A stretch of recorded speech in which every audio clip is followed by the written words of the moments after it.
Good morning plus two बच्चों, how are you. जैसे कि आपको पता है कि हमने जो सीबीएसई बोर्ड एग्जामिनेशन के 10 ईयर पेपर स्टार्ट किए हुए हैं और हमने 2011 एंड 12 का जो पेपर है वो कंप्लीट डिस्कस कर लिया है। तो और 2013 का पेपर हमने स्टार्ट किया हुआ है। ठीक है बच्चों, तो आज की इस क्लास में हम ये 2013 का पेपर कंप्लीट करेंगे और ये इसका पार्ट 3 है। ठीक है, तो सेक्शन सी से हमने स्टार्ट किया हुआ था। तो सेक्शन सी का आज हमने 24th सम करना है। 24th सम में आपके पास एरिया अंडर द कर्व्स का find the area of the region bounded by the parabola x square is equal to y, upward parabola है। ठीक है, y is equal to x square and y is equal to mod x. तो mod x में हम क्या करेंगे, इस तरह से देखो ये दो लाइनें आप बनाएंगे। ठीक है, क्योंकि आपको काफ़ी अच्छे से क्लियर है। ये जो लाइन है ये आपकी y is equal to x की लाइन और ये लाइन है y is equal to minus x की। ठीक है बच्चों, ये वाई हो गया, यहाँ पर एक्स हो गया। तो जो आप इसमें देख रहे हैं हमने जो एरिया निकालना है, ये जो मैं येलो शेड कर रही हूँ ये वाला एरिया हमें फाइंड आउट करना है। सॉरी, येलो शेड वाला हमने एरिया फाइंड आउट करना है। ठीक है, तो जी ये आप देख रहे हो दोनों जो एरियाज़ है वो दोनों सेम है। ठीक है बच्चों, तो मैं इसको क्या करूँगी, रिक्वायर्ड एरिया जो मेरा होगा वो मैंने फाइंड आउट करना, ट्वाइस ऑफ लिमिट्स हैं ये जो पॉइंट आपका। ठीक है, इसकी ये पैराबोला का equation y is equal to x square, तो इन दोनों को सॉल्व करेंगे तो ये पॉइंट आएगा 1 0। ठीक है, ये वाला पॉइंट आपने सॉरी ये पॉइंट निकाल लेना 1 1 आएगा। ये पॉइंट आपने फाइंड आउट कर लेना है। तो ये ट्वाइस ऑफ 0 to 1, ठीक है, ये 1 है आपका, ये आप इसको सॉल्व करेंगे x square is equal to x करके, तो एक्स 0 आएगा, एक्स 1 आएगा, तो एक्स 1 पे वाई भी 1 हो जाएगा। ठीक है, इस तरह से आपने फाइंड आउट करने पॉइंट्स 0 to 1। जो ये ऊपर कर्व आ रही है हमारे पास, ये लाइन आ रही है। ठीक है, ये एक्स हो गया माइनस नीचे ये पैराबोला आ रहा है। ठीक है, बस इसको आपने इंटीग्रेट कर देना सिंपली, तो इसका आंसर आ जाएगा 1/3 स्क्वायर यूनिट्स। ठीक है बच्चों, इस तरह से आपने इसको करना था। नाउ 25th सम है, डिफरेंशियल इक्वेशंस का सम है, पर्टिकुलर सोल्यूशन निकालनी है आपने। ठीक है, तो सम है आपके पास tan inverse y minus x d Y is equal to 1 plus x square d x. तो सबसे पहले आपने इसको अरेंज करना होगा, तो इसको आप लिखेंगे d x upon d y plus 1/1 plus Y square x is equal to tan inverse y। इस तरह से आपने इसको लिख लेना है। तो ये डिफरेंशियल इक्वेशन बनी, लीनियर डिफरेंशियल इक्वेशन बनी। ठीक है, तो इसका जो ये इसको आप कंपेयर ऐसे कर सकते हैं ना, d x upon d y plus p y is equal to q, p x is equal to q से। ठीक है, तो इसमें जो पी आपका क्या है, ये पी आपका 1/1 प्लस वाई स्क्वायर है। तो इसमें हम क्या करते हैं, इंटीग्रेटिंग फैक्टर निकालते हैं। ठीक है, ई की पावर पी डी वाई, अब चेंज हो गया ना इसमें, पहले आप d y by d x करते थे। ठीक है, तो इसको आपको चेक करना पड़ता है कि किस फॉर्म में ये इक्वेशन बन रही है। तो हमने इसको किया तो ई की power D Y upon 1 plus Y square आ गया, तो ई की पावर tan इनवर्स वाई आ गया। ठीक है, तो जो गिवन इक्वेशन थी आपकी ये वाली, इसकी सॉल्यूशन क्या होगी वो लिखना आपने, x into integrating factor is equal to E की power tan integrating factor into right hand side क्या थी आपकी tan inverse Y upon 1 plus Y square. ये सिंपल है इंटीग्रेट करना। तो अब आपने क्या करना है, tan इनवर्स y को t पुट करना है, तो इसका डेरिवेटिव क्या होगा, 1 plus Y square D Y is equal to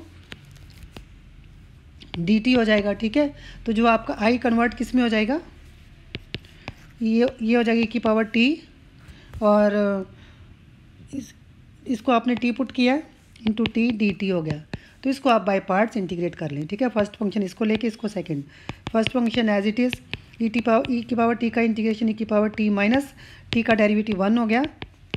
ठीक है, तो ये सॉल्व करके आपके पास इजी प्लस कांस्टेंट ऑफ इंटीग्रेशन इसमें हम लिखेंगे, तो टी की पावर टी माइनस ई की power T plus constant of integration, ये एक्स आ गया। ठीक है, अब टी की वैल्यू पुट कर देनी है, तो वैन एक्स इज़ 0, ये आपको गिवन है, सी निकालना, when x is 0 y is equal to 0 होगा, तो एक्स को 0 पुट करेंगे।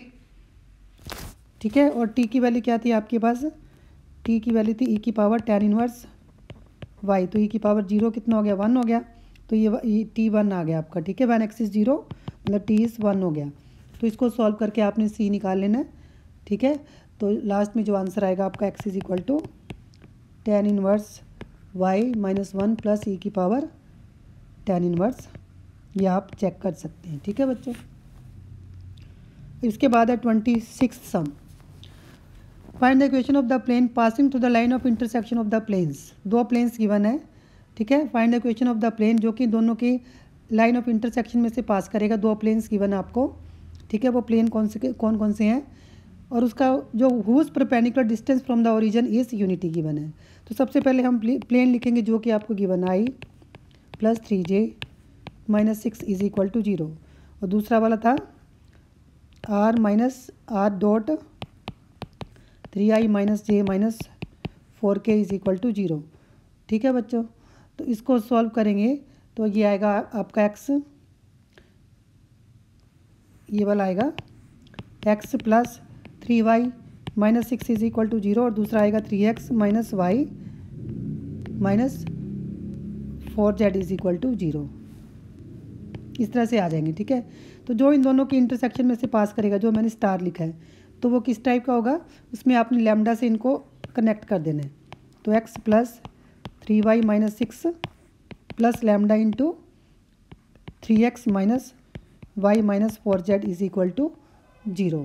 तो इसको आप अरेंज कर लें, 1 plus 3 lambda into x plus 3 minus lambda into y minus 4z minus 6 is equal to 0। अब आपको ओरिजिन से इसका डिस्टेंस कितना गिवन है, ऐसे गिवन है आपको, ये प्लेन है। ठीक है बच्चों, इसका जो डिस्टेंस गिवन है आपको,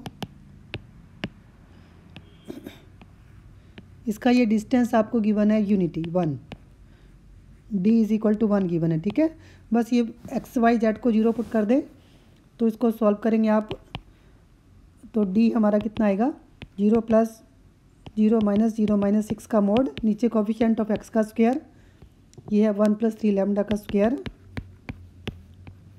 प्लस 3 माइनस लैम्डा का स्क्वायर प्लस माइनस 4 लैम्डा का स्क्वायर।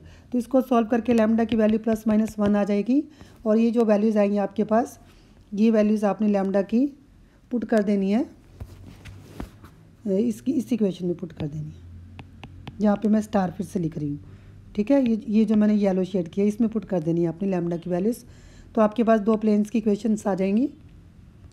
ठीक है बच्चों, और इसके बाद आपने वो मैं लिख देती हूँ प्लेन कौन से आएंगे, 2x plus y minus 2z minus 3 is equal to 0, और सेकंड प्लेन आएगा आपका, आप टैली कर सकते हैं, अपना सॉल्व कर सकते हैं सम, और इसको वेक्टर की फॉर्म में लिखना होगा तो r vector dot 2i cap plus j cap minus 2k cap minus 3 is equal to 0, और सेकंड वाला बनेगा ये वाला r dot i cap minus 2j cap minus 2k cap easy plus 3 is equal to 0। ये आपका answer आ गया। ठीक है बच्चों, इसी के साथ एक और वाला पार्ट भी आया था, वो मैं कर देती हूँ। Find the vector equation of the plane passing through the point है 1 2 3 and parallel to the planes r dot i minus j plus 2k is equal to 5, और second r dot 3i plus j plus k is equal to 6। ठीक है बच्चों, ये sum आपका। Find the vector equation of the plane passing through this point, plane जो है इसमें से पास कर रहे हैं पहले, और इन दोनों प्लेन्स के क्या है, पैरेलल है। ठीक है बच्चों, तो सबसे पहले जो find the vector equation of the line, line था, तो एनी लाइन पासिंग थ्रू 1 2 3 क्या थी, x minus 1 upon a is equal to y minus 2 upon b is equal to z minus 3 upon c। ये तो लाइन आ गई आपकी, और जो गिवन प्लेन से मैं कार्टेशियन फॉर्म में लिख रही हूँ अब इसको, x माइनस 2 x माइनस ये हो जाएगा, आप सोल्व करेंगे y plus 2z is equal to 5, और दूसरे वाला है 3x plus y plus z is equal to 6। ठीक है बच्चों, ये हो गया आपका 2, ये 1 और ये 3। अब ये जो लाइन है इन दोनों प्लेन्स के क्या है, पैरेलल है। ठीक है, ये लाइन है जो है प्लेन्स के पैरेलल होगी ऐसे। ठीक है, तो जो इसका जो परपेंडिकुलर आपके पास है, जो इसका नॉर्थ परपेंडिकुलर होता है इसका, ठीक है, तो वो इन दोनों लाइनों पे भी क्या हो जाएगा, इस लाइन पे भी क्या हो जाएगा, परपेंडिकुलर हो जाएगा। ठीक है बच्चों, तो आपने परपेंडिकुलरिटी की कंडीशन लगानी है, मतलब ए, जैसे मैं ये ले रही हूँ, ए डॉट एक्स का कोफिशिएंट 1 है, ए डॉट 1 ऐसे। ठीक है, ए डॉट 1, इसके बाद बी डॉट, ये इसका कोफिशिएंट है -1। ठीक है, b dot -1 plus c dot 2 is equal to 0। इसी तरह से सेकंड के साथ करना आपने। 3 इसके कोफिशिएंट्स हैं 3, 1 एंड 1, तो इसकी डॉट प्रोडक्ट लेनी है आपने। a into 3 plus b into 1 plus c into 1 is equal to 0। तो इन दोनों को सॉल्व करके आपने ABC निकाल लेना है क्रॉस मल्टीप्लिकेशन वाले मेथड से। ठीक है बच्चों, थोड़ा सा इसमें गड़बड़ हो जाती है कई बार आईपैड में। ठीक है बच्चों, क्रॉस मल्टीप्लिकेशन से अपने इसको सॉल्व करके निकाल लेना है। तो ये आएगा a की वैल्यू -3 लैम्डा, b आपका 5 लैम्डा आ जाएगा, c आपका 4 लैम्डा आ जाएगा। ठीक है, तो ये ABC की जो वैल्यूज़ है, तो जो प्लेन की इक्वेशन क्या होती है वेक्टर फॉर्म में, आर ये होती है r is equal to a vector plus lambda b vector. ठीक है, लाइन की जो इक्वेशन है हमारे पास वेक्टर फॉर्म में। तो पॉइंट आपको गिवन है, पासिंग पॉइंट 1 2 3 था ना, तो i cap plus 2j cap plus 3k cap हो गया, प्लस लैम्डा इंटू बी आपने अभी निकाला है। ठीक है, ABC की जो वैल्यूज़ निकाली हैं, तो ये हो गया -3 lambda -3 i cap plus 5j cap plus 4k cap. ठीक है बच्चों, बस ये सम हो गया आपका। तो स्टेटमेंट को आपने अच्छे से समझना है।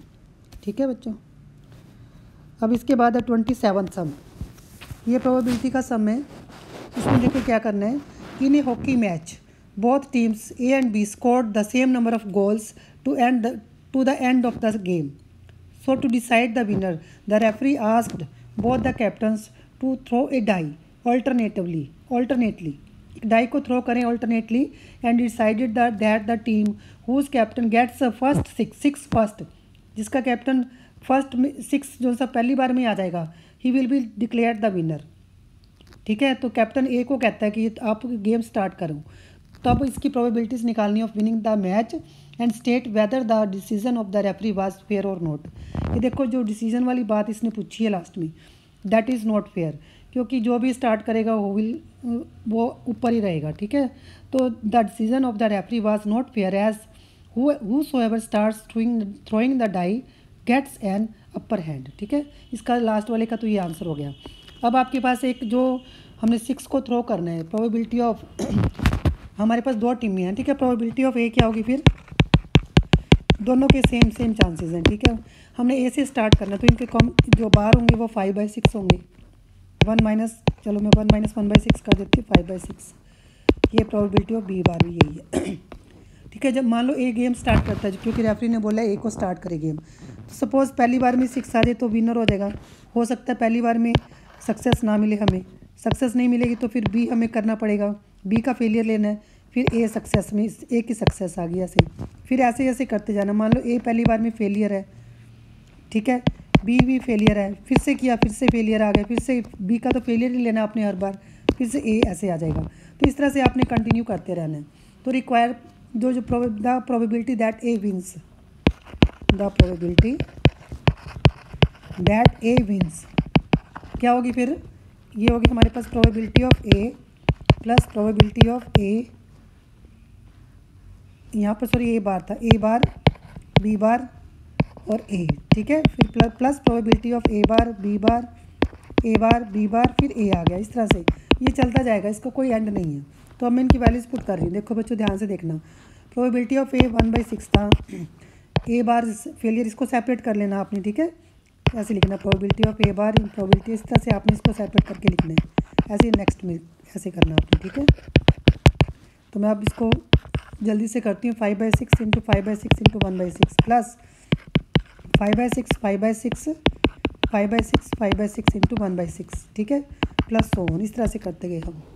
तो ये आगे हमारे पास 1/6 प्लस 1/6 इंटू 5/6 का स्क्वायर हो गया, प्लस 1/6 इंटू 5/6 की पावर 4 होगी। ठीक है बच्चों, तो इसमें जो कॉमन ये इनफाइनाइट GP सीरीज़ बन रही है, जिसका A 1/6 है, कॉमन रेशियो 5/6 का स्क्वायर है। तो ये फार्मूला क्या होता है, A/1 - R का फार्मूला लगाएंगे और वैल्यूज़ पुट करेंगे, तो आपके पास आंसर आएगा 6/11। ठीक है, अब क्योंकि probability of A plus probability of B कितना था आपका, टोटल प्रोबेबिलिटी 1 होती है, तो probability of B winning the match क्या होगी, 1 minus probability of A is equal to 1 - 6/11, that is 5/11। ठीक है, तो इस तरह से आपने इसको अटैम्प्ट करना था। लास्ट पार्ट का आंसर मैं आपको दे ही चुकी हूँ। तो इसके बाद हमारे पास है 28 सम है, ये लीनियर प्रोग्रामिंग का सम है। ठीक है बच्चों, ध्यान से देखना, आपने स्टेटमेंट को सुनना है। A manufacturer considers that man and women workers are equally efficient. ठीक है कि मैन एंड वीमेन दोनों वर्कर का जो एबिलिटी है वो काम करने की वो सेम है। So he pays them at the same rate. He has 30 and 17 units of workers and capital respectively. मतलब 30 यूनिट्स उसके पास वर्कर्स के हैं और 17 यूनिट्स उसके पास किसके हैं, कैपिटल के। तो हम ऐसे करते हैं, टेबल साथ साथ में कम बना लेते हैं। ठीक है, तो एक मैन्युफैक्चरर ने 2 यूनिट्स बनाए हैं, एक तो यूनिट ए है ये वाला और ये यूनिट बी है। ठीक है, तो नीचे हम एक कॉलम और बना लेते हैं, यहाँ पर हम टोटल लिखते जाएंगे। ठीक है, ये वर्कर्स हैं और यहाँ पर ये कैपिटल का हो गया। ठीक है बच्चों, इस तरह से आप बना सकते हो। तो वर्कर्स कितने हैं हमारे पास, मैक्सिमम 30 कह रहा है वो। वर्कर्स जो है 30 है, कैपिटल हमारे पास टोटल 17 है, 17 यूनिट्स हैं। इस तरह से लिख लो आप। उसके बाद देखो क्या है, which uses to produce 2 types of goods A and B. ये मैंने लिख दिया। ठीक है, to produce 1 unit of A, 1 unit of A, 2 workers and 3 capitals are required. 2 workers and 3 capitals are required and 1 unit of capital, और उसके while 3 workers and 1 unit of capital is required to produce 1 unit of B.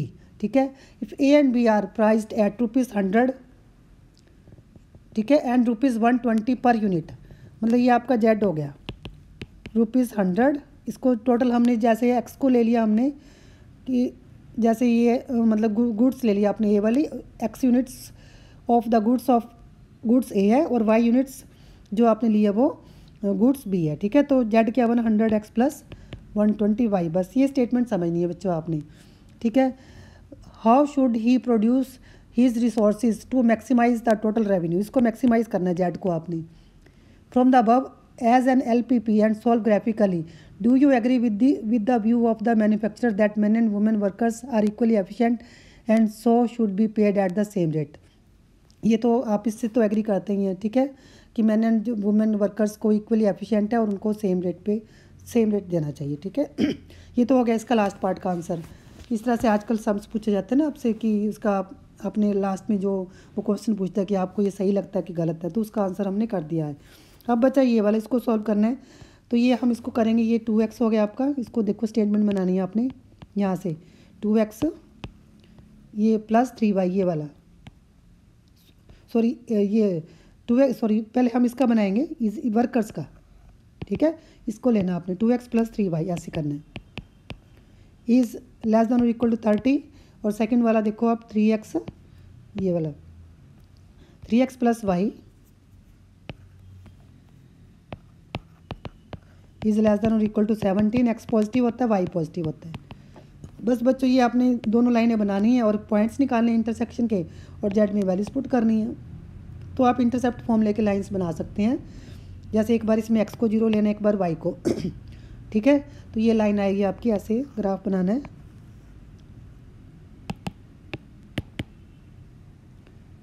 ये ऐसे graph बनाना आपने। ये line, ये point आ गया आपका ए point 15 0। एक बार एक्स को 0 पुट करेंगे, एक बार वाई को। ठीक है, यहाँ से निकालना है, तो ये आएगा बी पॉइंट 0 10। इसी तरह से सेकंड लाइन बनानी है आपने, एक बार एक्स को 0 पुट करेंगे, एक बार वाई को। ठीक है बच्चों, तो इसको आप ऐसे बना सकते हो।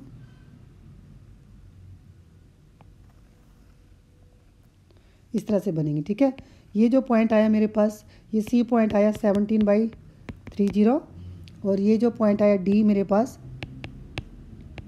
डी पॉइंट है 0 17। इस तरह से निकालने हैं आपने। तो क्योंकि एक्स पॉजिटिव है, वाई पॉजिटिव और दोनों का लेस का साइन है ना यहाँ पर आप देख रहे हो, तो ये ओरिजिन को कवर करता हुआ हमारा एरिया बन रहा है, ये वाला जिसको मैं येलो शेड कर रही हूँ। आप देख पा रहे हैं बच्चों इसको? ठीक है, समझ पा रहे हैं ना इसको आप? तो मेरे पास ये अब जो कॉर्नर पॉइंट्स है, ये पॉइंट ऑफ इंटरसेक्शन है। दोनों लाइनों को सॉल्व करके, इन दोनों लाइनों को जैसे आप सिंपली सॉल्व करते हैं, तो ये पॉइंट पी आएगा मेरे पास 3 8। आप सॉल्व कर सकते हैं। ठीक है बच्चों, तो ये सारे पॉइंट्स आपने पी में पुट करने हैं। कौन कौन से पॉइंट्स? एक तो ये पी पुट करना है आपने, और एक ये बी पॉइंट पुट करना है जो मैं अंडरलाइन कर रही हूँ, ए पुट करना है और ओरिजिन पुट करना है। ठीक है, ये वाला, ये चारों पॉइंट्स आपने पी में पुट करने हैं।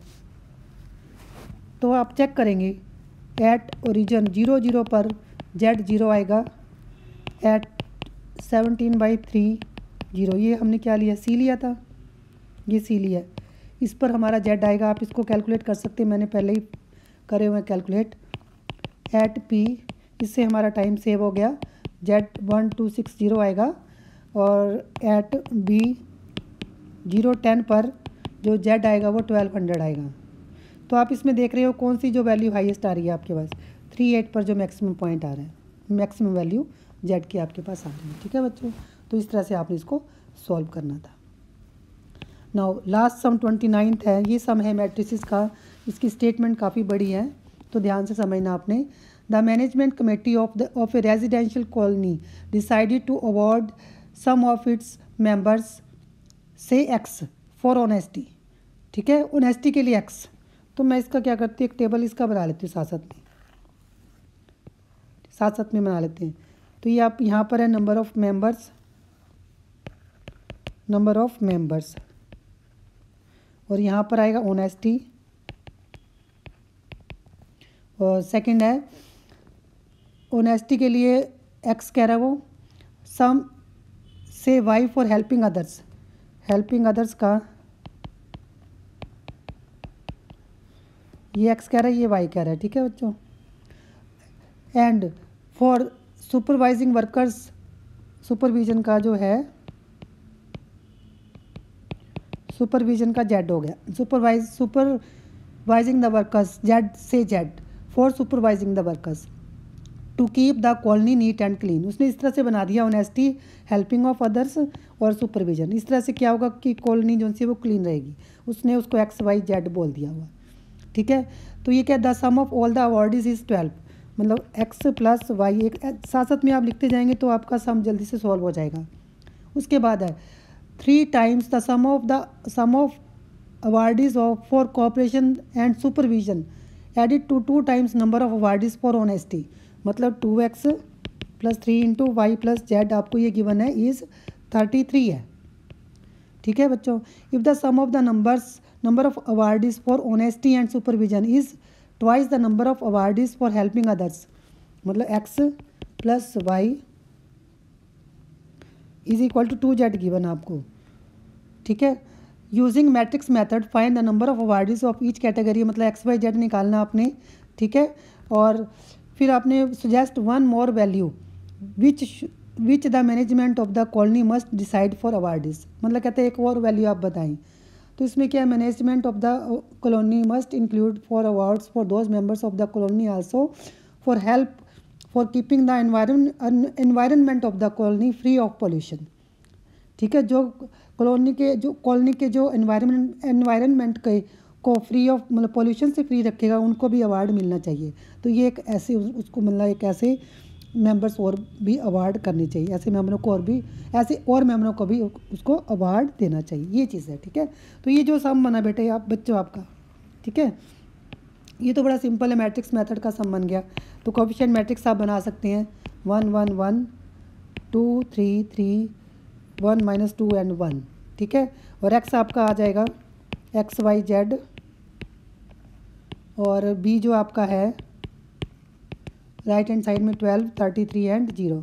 तो बच्चों इसको आप डिटर्मिनेंट ऑफ ए निकाल के ये आपका निकाल लेना, इसको ये आएगा आपका 3 जो कि 0 के इक्वल नहीं है, तो ए इनवर्स एग्जिस्ट कर रहा है, तो ए इनवर्स क्या होगा, adjoint of A upon determinant of A होगा। ये काफ़ी बड़ा सम है, ये आप खुद कर सकते हैं। तो एक्स की वैल्यू क्या होती है, ए इनवर्स बी आएगी। तो मैं इसका लास्ट में आंसर लिख देती हूँ। तो एक्स आपका 3 आ जाएगा, वाई आपका 4 आ जाएगा, जेड आपका 5 आ जाएगा। इसको आप कंप्लीट कर सकते हैं, अदरवाइज़ वीडियो काफ़ी लंबी हो जाती है। ठीक है, तो ये था हमारा 2013 का पेपर, जो कि हमने सारा डिस्कस कर लिया है। तो नेक्स्ट क्लास में हम 2014 का पेपर डिस्कस करेंगे। तो एक बार इसको आप रिवाइज़ कर लेना, कोई डाउट्स हो तो आप मेरे से पूछ सकते हैं। Thank you.